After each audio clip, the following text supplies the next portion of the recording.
Hello ನಮಸ್ಕಾರ ಎಲ್ಲರಿಗೂ. ನೀವೇನಾದರೂ ಫುಡ್ ಲವರ್ಸ್ ಆಗಿದ್ದರೆ ಬೇಗನೆ ನಮ್ಮ ಚಾನಲ್ನ ಸಬ್ಸ್ಕ್ರೈಬ್ ಮಾಡ್ಕೊಳ್ಳಿ. ತುಂಬಾ ಈಸಿಯಾಗಿರುವ ಟೇಸ್ಟಿಯಾಗಿರುವ ರೆಸಿಪೀಸ್ನ ನಾನು ಅಪ್ಲೋಡ್ ಮಾಡಿದ್ದೀನಿ, ಮುಂದೇನೂ ಮಾಡ್ತಾ ಇರ್ತೀನಿ. ಹಾಗೆ ಇವತ್ತಿನ ಸ್ಪೆಷಲ್ ರೆಸಿಪಿ ಏನಪ್ಪ ಅಂತಂದರೆ ತುಂಬಾ ಈಸಿಯಾಗಿ ಮಾಡುವ ಆಲೂಗಡ್ಡೆ ಪರೋಟ. ಈ ರೆಸಿಪಿ ತಿಳ್ಕೊಬೇಕಾದ್ರೆ ಫುಲ್ ವಿಡಿಯೋ ನೋಡಿ. 2 ಆಲೂಗಡ್ಡೆ ತೊಗೊಂಡು ಸ್ವಚ್ಛವಾಗಿ ತೊಳೆದು ಸಮ ಪ್ರಮಾಣದ ನೀರು ಕುಕ್ಕರಲ್ಲಿ ಹಾಕ್ಕೊಂಡು ಆಲೂಗಡ್ಡೆನ ಚೆನ್ನಾಗಿ ಬೇಯಿಸ್ಕೊಳ್ಬೇಕಾಗುತ್ತೆ. ಬೆಂದಿರೋ ಆಲೂಗಡ್ಡೆನ ಈ ಥರ ಒಂದು ಮ್ಯಾಶರಲ್ಲಿ ಹಾಕಿ ತೊಗೊಂಬಿಟ್ಟು ನೀವು ಚೆನ್ನಾಗಿ ಮ್ಯಾಶ್ ಮಾಡ್ಕೊಳ್ಬೇಕಾಗುತ್ತೆ. ಅದೇ ಥರ ನಾನಿಲ್ಲಿ ಮಾಡ್ತಾಯಿದ್ದೀನಿ. ನೋಡ್ತಾ ಇರ್ಬೋದು, ಅದು ಆ ಹೋಲಲ್ಲಿ ಎಷ್ಟು ಸಣ್ಣದಾಗಿ ಕಣ ಥರ ಬರ್ತಾ ಇದೆ. ಗಟ್ಟಿ ಇರೋದೇನಾದ್ರು ಸೈಡಲ್ಲಿ ಉಳ್ಕೊಳ್ಳುತ್ತಲ್ವ, ಅದನ್ನು ನಾವೇನು ಮಾಡ್ಬೋದು ಅಂದರೆ ಒಂದು ಚಿಕ್ಕ ಮಿಕ್ಸಿ ಜಾರಲ್ಲಿ ಹಾಕ್ಕೊಂಬಿಟ್ಟು ಚೆನ್ನಾಗಿ ರುಬ್ಕೊಂಡ್ರೆ ಆಯಿತು. ನೀರು ಹಾಕ್ದೇನೆ ರುಬ್ಕೊಂಡ್ರೆ ಇಷ್ಟು ಚೆನ್ನಾಗಿ ಬರುತ್ತೆ.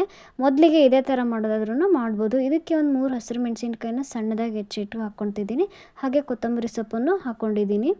ಇದಕ್ಕೆ ಒಂದು ಚಿಕ್ಕ ಕಪ್ಪು, ನಾನು ತೋರಿಸ್ತಿರೋ ಕಪ್ ಅಳತೆಯಿಂದ ಮೈದಾ ಹಿಟ್ಟು ತೊಗೊಂಡಿದ್ದೀನಿ. ಇವಾಗ ಒಂದು 3/4 ಕಪ್ಪಷ್ಟು ಹಿಟ್ಟನ್ನು ಹಾಕ್ಕೊಳ್ತಾ ಇದ್ದೀನಿ. ಸ್ವಲ್ಪ ಹಾಗೆ ಎತ್ತಿ ಇಟ್ಕೊಂಡು ಇದಕ್ಕೆ ರುಚಿಗೆ ತಕ್ಕಷ್ಟು ಉಪ್ಪು ಹಾಕ್ಕೊಬೇಕು. ಉಪ್ಪು ಹಾಕಿ ನೀರು ಹಾಕ್ತೇನೆ ಇದನ್ನು ನೀವು ಮಿಕ್ಸ್ ಮಾಡ್ಕೊಳ್ಬೇಕಾಗುತ್ತೆ. ಒಂಚೂರು ನೀರು ಹಾಕೋ ಅವಶ್ಯಕತೆಯೇ ಇರೋದಿಲ್ಲ. ಇನ್ನೊಂದು ಸ್ವಲ್ಪ ಹಿಟ್ಟನ್ನು ಹಾಕ್ಕೊಳ್ತಾ ಇದ್ದೀನಿ ನೋಡಿ. ತೊಗೊಂಡಿರೋ ಅಷ್ಟನ್ನು ಹಿಟ್ಟನ್ನು ಹಾಕ್ಕೊಂಡಿದ್ದಾಯಿತು. ಇವಾಗ ಚೆನ್ನಾಗಿ ನಿಧಾನವಾಗಿ ಅದನ್ನು ಹದವಾಗಿ ನಾದ್ಕೊಳ್ಬೇಕಾಗುತ್ತೆ. ಕೈ ಅಂಟಿಸಿದ್ರೆ ಸ್ವಲ್ಪ ಎಣ್ಣೆ ಹಚ್ಕೊಂಡ್ಬಿಟ್ಟು ನಾದಿ. ಲಾಸ್ಟಲ್ಲಿ ಅದು ಈ ಥರ ಕನ್ಸಿಸ್ಟೆನ್ಸಿಗೆ ಬರಬೇಕು. ಸಾಫ್ಟಾಗಿರಬೇಕು, ಯಾವ ಕಾರಣಕ್ಕೂ ಗಟ್ಟಿಯಾಗಿರಬಾರ್ದು, ತುಂಬ ತೆಳ್ಳಗೂ ಇರಬಾರ್ದು. ಇವಾಗ ಚಿಕ್ಕ ಗಾತ್ರದ ಉಂಡೆಗಳಾಗಿ ಮಾಡಿಕೊಂಡು ಸ್ವಲ್ಪ ಮೇಲೆ ಮೈದಾ ಹಿಟ್ಟನ್ನು ಸವರ್ಕೊಂಡ್ಬಿಟ್ಟು ಲಟ್ಟಿಸ್ಕೊಳ್ಬೇಕಾಗುತ್ತೆ. ಆಲೂಗಡ್ಡೆ ಬೆಂದಿರೋದನ್ನು ಚೆನ್ನಾಗಿ ಫೈನ್ ಪೇಸ್ಟ್ ಮಾಡಿಕೊಂಡ್ರೆ ಈ ಥರ ಲಟ್ಟಿಸೋವಾಗ ಪೀಸ್ಗಳು ಸಿಗೋದಿಲ್ಲ, ಯಾವುದೇ ರೀತಿಯ ಕಷ್ಟವೂ ಆಗೋದಿಲ್ಲ. ನಿಮಗೆ ತೆಳ್ಳಗೆ ಬೇಕು ಅಂದರೆ ತೆಳ್ಳಗೆ, ದಪ್ಪಗೆ ಬೇಕು ಅಂದರೆ ದಪ್ಪಗೆ, ಹೆಂಗೆ ಬೇಕಿದ್ರೂ ನೀವು ಲಟ್ಟಿಸ್ಕೊಳ್ಬಹುದು. ತುಂಬಾ ಟೇಸ್ಟಿಯಾಗಿರುತ್ತೆ ಇದು. ಒಂದ್ಸಲಿ ನೀವು ಮಿಸ್ ಮಾಡದೆ ಟ್ರೈ ಮಾಡಿ. ನೋಡಿಲ್ಲಿ ನಾನು ಬೇಯಿಸ್ಕೊಳ್ತಾ ಇದ್ದೀನಿ. ಒಂದು ಅರ್ಧ ನಿಮಿಷ ಆದಮೇಲೆ ಮತ್ತೆ ನಾನು ತಿರುವಿ ಹಾಕ್ಕೊಳ್ತಾ ಇದ್ದೀನಿ. ಹೀಗೆ ಮಾಡ್ಕೊಳ್ತಾ ಇದನ್ನು ಚೆನ್ನಾಗಿ ಬೇಯಿಸ್ಕೊಳ್ಬೇಕು. ಈ ಥರ ಒತ್ತೋದಿದ್ರೆ ಅದನ್ನು ತೊಗೊಂಡು ಪ್ರೆಷರಿಂಗ್ ಕೊಟ್ಟರೆ ಚೆನ್ನಾಗಿ ಎಲ್ಲ ಕಡೆನೂ ಹಸಿ ಇಲ್ಲದೆ ಚೆನ್ನಾಗಿ ಬೆಂದುಬಿಡುತ್ತೆ. ಇದೇ ಥರ ಒಂದು 2 ನಿಮಿಷ ನೀವು ಬೇಯಿಸ್ಕೊಂಡ್ರೆ ಸಾಕು.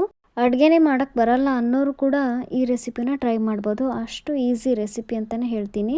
ಬೆಂದಾದಮೇಲೆ ಮೇಲ್ಗಡೆ ತುಪ್ಪ ಅಥವಾ ಎಣ್ಣೆನ ಸವರ್ಕೊಳ್ಬೇಕು. 2 ಕಡೆ ತಿರುಗಿಸಿ ಹಾಕೊಂಡ್ರೆ ಸರಿಯಾಗುತ್ತೆ. ಇಲ್ಲಿ ನೀವು ನೋಡ್ತಾ ಇರ್ಬೋದು, ಇವಾಗ ಪರ್ಫೆಕ್ಟಾಗಿ ಆಲೂಗಡ್ಡೆ ಪರೋಟ ಒಂದು ರೆಡಿ ಆಯಿತು. ತೋರಿಸ್ತಾ ಇದ್ದೀನಿ ನೋಡಿ ಇವಾಗ ಎಷ್ಟು ಚೆನ್ನಾಗಿ ಬಂದಿದೆ ಅಂದರೆ. ನೀವು ಈ ರೆಸಿಪಿ ಟ್ರೈ ಮಾಡಿ ಟೇಸ್ಟ್ ಮಾಡ್ತೀರಲ್ವ, ಆವಾಗ ಗೊತ್ತಾಗುತ್ತೆ ಎಷ್ಟು ಚೆನ್ನಾಗಿದೆ ಈ ರೆಸಿಪಿ ಅಂತ. ಹಾಗೆಯೇ ಮಿಕ್ಕಿರೋ ಎಲ್ಲ ಹಿಟ್ಟನ್ನು ಲಟ್ಸ್ಕೊಂಡ್ಬಿಟ್ರೆ ಆಯಿತು. ಲಟ್ಸಿ ರೆಡಿ ಮಾಡ್ಕೊಂಡಿರೋ ಎಲ್ಲ ಪರೋಟಗಳನ್ನು ಇದೇ ಥರನ 2 ಕಡೆ ಚೆನ್ನಾಗಿ ಬೇಯಿಸ್ಕೊಂಡು ಮೇಲೆ ಈ ಥರ ಎಣ್ಣೆ ತುಪ್ಪ ಸವರ್ಕೊಂಡ್ರೆ ಆಯಿತು.